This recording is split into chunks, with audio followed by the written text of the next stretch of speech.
his own did not receive him. Naniwala ka ba na nilikha ka ng Diyos? So, ikaw itong pinatutunan ito. Though itong verse na ito, pinatutunan yan, Israel people. Pero of course, nung in-extend ni Lord ang kanyang grace, hindi lang siya para sa mga Jewish people. Ito ngayon ay para na sa lahat. Dahil ang kaligtasan ay hindi lang sa mga Jewish. Sa Israel, hindi lang. Ang kaligtasan ay para na sa lahat. Para kanino? Ang sabi ng verse 12, yet to all who did receive Him, to those who believe in His name, He gave the right, yung ibang term, the power to become the children of God. Alam niyo ba na mas powerful ang pagiging children sa pagiging Christian? Ano yung pastor? Dahil ko lang naririnig yan ah. Pag nagbasa ka ng Bible, most of the scripture, ang identity ng tao,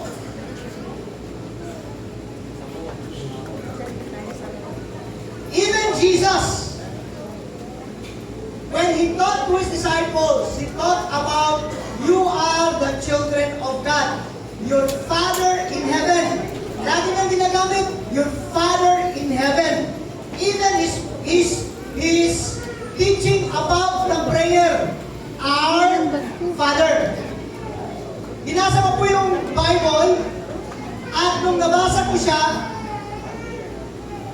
halos 3 times lang ang salitang Christian na lumabas sa Bible. 3 times. At lumabas ang salitang Christian in the book of Acts.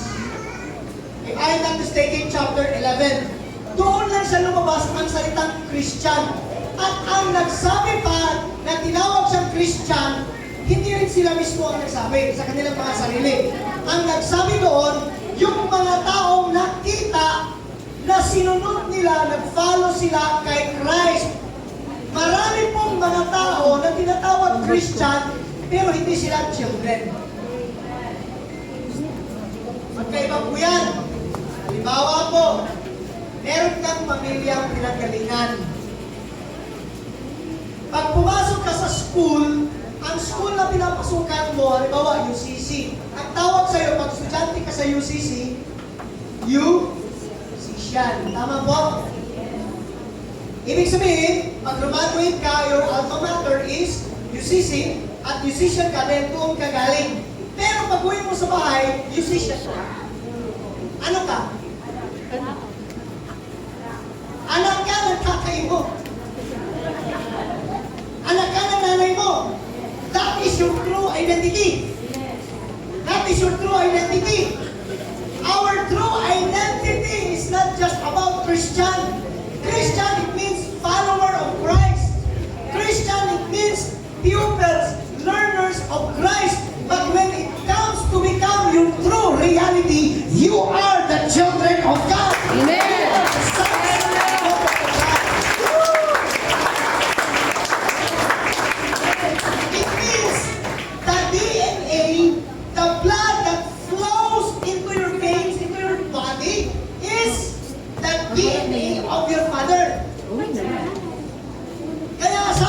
Kung sino man ang tatanggap sa akin kay Jesus, ay hindi sinabi dyan, siya ay magiging Christian.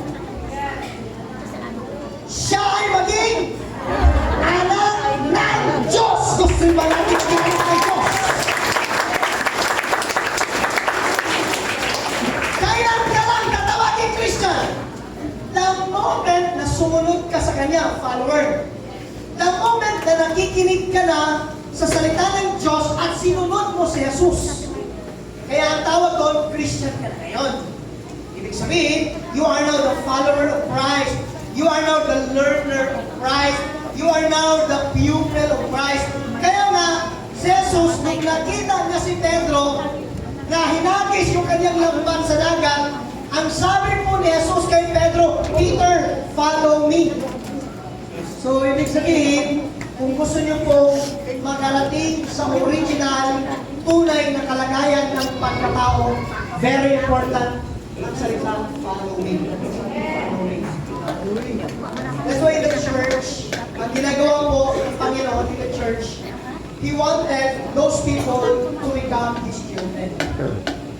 Maging children ka, anak ka ng Diyos. At kung anak ka ng Diyos, may DNA ka talaga sa pinaka-innernan mo, sa pinaka-loob ng iyong pagkatao.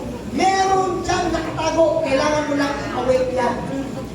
Kaso hindi yan maging awake kung hindi po tayo tatanggap sa pangalan ng ating Panginoong Jesus. Malinaw, kung sino man ang tatanggap sa Kanya, hindi po yan religion.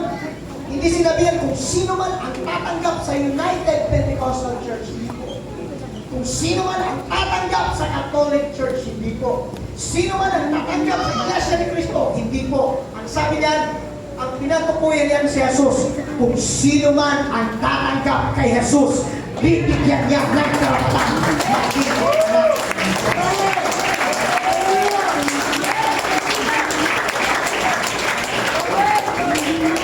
So, tingnan natin ngayon, mga kapatid, next slide please. Ito po yung katotohanan.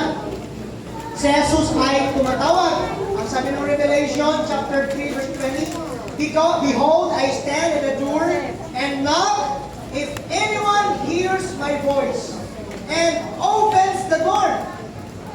Tingnan nyo, ibig sabihin, meron talagang sikreto within you.